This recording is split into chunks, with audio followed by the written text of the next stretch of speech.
O ex-presidente da Câmara dos Deputados, Eduardo Cunha, visitou Ribeirão durante a semana. Ele destacou o atual momento político e os efeitos do impeachment de Dilma Rousseff, processo que ele conduziu à frente da Casa de Leis. Eduardo Cunha, é claro que o senhor colocou isso num livro, um livro inclusive bastante completo, mas eu gostaria de iniciar com essa pergunta. Após esses anos todos, qual a sua visão, que recorte o senhor faz de tudo o que aconteceu do pós-impeachment da presidente Dilma Rousseff? Bom, é claro que o pós-impeachment, ele gerou uma polarização maior do que já existia no país. Era natural que isso acontecesse. Ao mesmo tempo, aquela organização de Lava Jato, fazendo o que fez, aumentou ainda mais essa polarização. Mas o grande problema que nós temos no pós-impeachment é a deturpação do processo político. Porque a gente não pode considerar que o impeachment seja uma possibilidade de fazer aquilo que o parlamentarismo tem que fazer, que é um voto de desconfiança do governo através da insatisfação que possa ter o Congresso com o governo. Na realidade, Dilma praticou um crime de responsabilidade, sim, e isso foi bem comprovado. Agora, outros pedidos de impeachment que passaram a vir a partir daqui vulgarizou um pouco o processo. Isso nos leva a ter uma reflexão sobre a mudança do sistema político que tem que ser feita. Do jeito que está, nenhum presidente da República que vai ser eleito, seja o Bolsonaro podendo ser reeleito, ou seja o Lula que se eleja, vai conseguir governar com maioria no Congresso. Ninguém vai sair com mais do que 15%, 16% de uma composição da Câmara dos Deputados, mesmo vencendo a eleição. O que nos leva a crer que nós vamos continuar com esse problema. Se a gente não mudar o sistema político de um modo que um governante que seja eleito saia com uma maioria congressual no momento da sua eleição, ou que possa formar um governo com essa maioria, que a população saiba quais são os princípios que vão nortear essa aliança antes da eleição, dificilmente ele vai ter uma governabilidade, seja ele quem for. Bolsonaro não sofreu um processo de impeachment porque ele construiu uma maioria parlamentar para evitar a tentativa que o PT e a oposição a ele estava fazendo para tirá-lo do poder. Da mesma forma que eles criticavam, dizendo que era golpe o impeachment em cima de Dilma, na verdade o PT sempre considerou golpe o impeachment feito em cima dele. Mas o PT, desde que começou a primeira eleição presidencial, participou de todos os pedidos de impeachment. Participou do impeachment do Collor ativamente, depois pediu o impeachment do Itamar Franco, do Fernando Henrique, do Michel Temer e do Bolsonaro. Então não tem muita credibilidade essa posição do PT de considerar que golpe é só o impeachment em cima deles. Mas tudo isso é um erro do sistema e esse sistema precisa ser corrigido. Não sei qual a melhor fórmula, eu já propus algumas, mas alguma coisa tem que ser feita, senão nós vamos continuar com o impeachment sendo vulgarizado como um processo de um voto de desconfiança do parlamento. Fora do sistema burocrático político, tem a questão da massa, né, do apoio popular. O impeachment, por exemplo, teve um amplo apoio popular e ele fez aparecer também uma vontade conservadora do povo brasileiro. Depois de tantos governos progressistas, governos socialistas,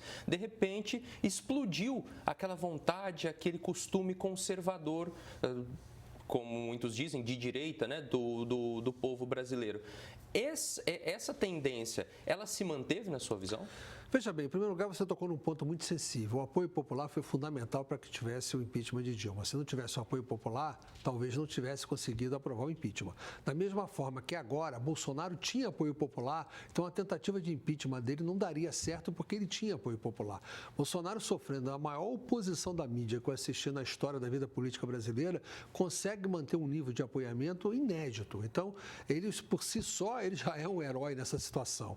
Agora, você tem razão também no outro ponto, mas eu acho que só com o enfoque é diferente. Na verdade, você sempre teve uma maioria conservadora no Brasil.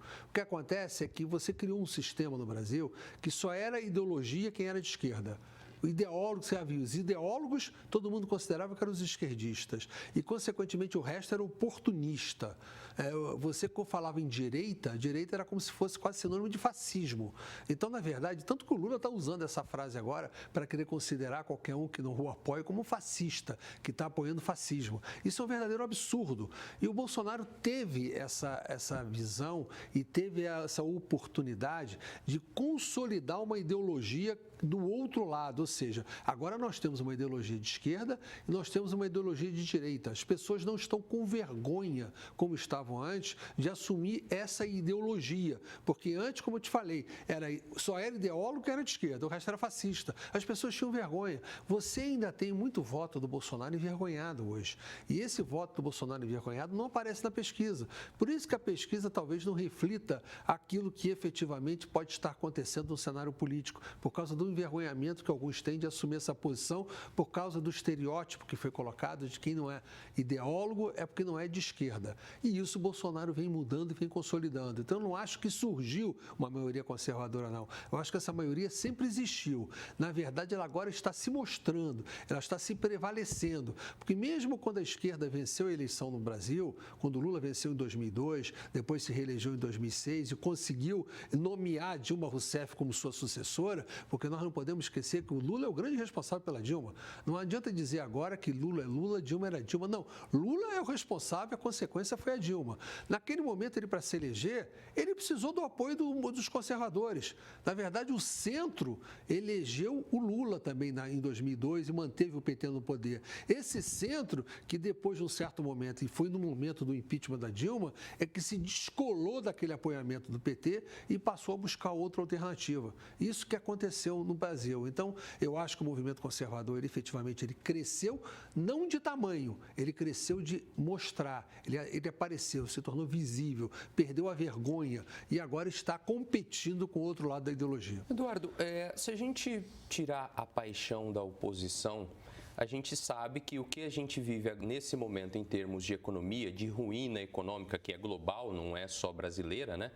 Ela tem, além, é claro, da recessão causada pela pandemia, ela tem reflexos no passado recente e também lá desde pelo menos 2008, quando a gente viveu aquela crise global, que o Lula tratou como uma marolinha, mas parece que não foi muito bem tratada no Brasil e está explodindo com tudo neste momento. A sua visão de quem passou, de quem viu a engrenagem econômica daquele momento e desse atual momento?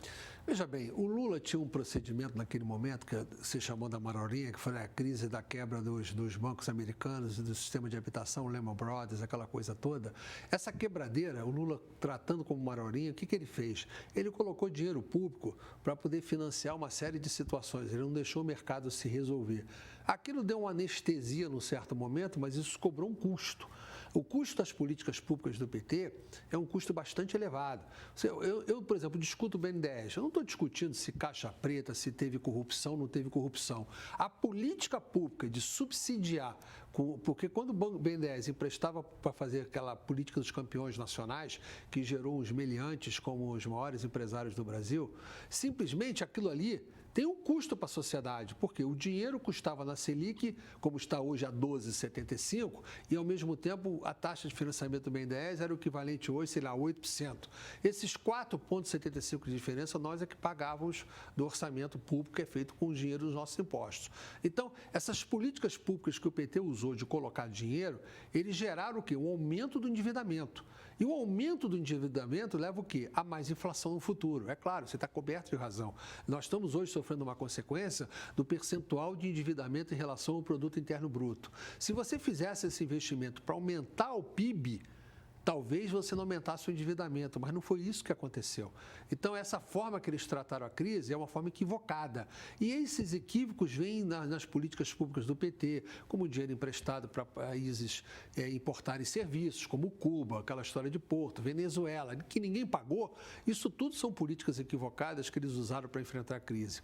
É claro que nós temos hoje uma inflação, que é uma inflação de demanda e de custos somadas. Por quê? A inflação se dá de duas formas. Ou de demanda, porque a procura é maior do que a oferta e o preço sobe, ou de custos, porque os custos sobem, consequentemente gera inflação. Inflação é alta continuada de preços. Alta de preço não é inflação, mas a alta continuada é inflação. Então, nós temos hoje as duas juntas, inflação de demanda e inflação de custos. Por que inflação de demanda? A China, que está com a política de lockdowns generalizada em função de qualquer caso de pandemia até hoje, simplesmente a maior produtora do mundo pelo seu custo barato de componentes que estão paralisando a produção em todo o mundo. Falta contêiner no mundo, falta componentes para os carros, os preços dos carros dispararam. Isso tudo foi gerando inflação em vários segmentos. Então, essa política da pandemia que gerou uma inflação mundial, você tem os Estados Unidos hoje com uma inflação que nunca teve na sua história.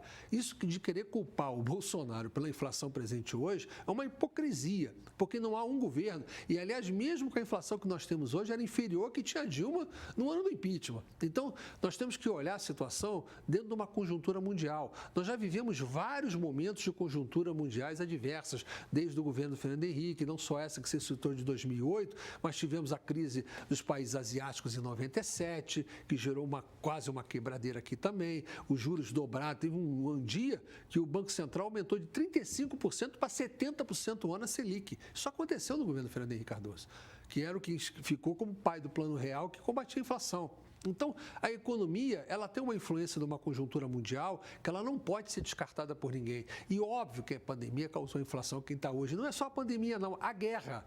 Porque a guerra está havendo um enfrentamento que gerou o seguinte: a Rússia, como produtora de petróleo, como é de gás, simplesmente os preços se elevaram. E os preços se elevando de combustíveis geram o aumento de combustíveis, o aumento do diesel, consequentemente aumenta a inflação, que aumenta os custos do produto. Isso não é culpa do Bolsonaro, é culpa do mundo, do problema mundial que está ocorrendo. Se você não souber isolar isso e tratar com racionalidade, nós não podemos utilizar isso como moeda política, porque qualquer um que estivesse no lugar do Bolsonaro não poderia fazer muito diferente do que ele está fazendo.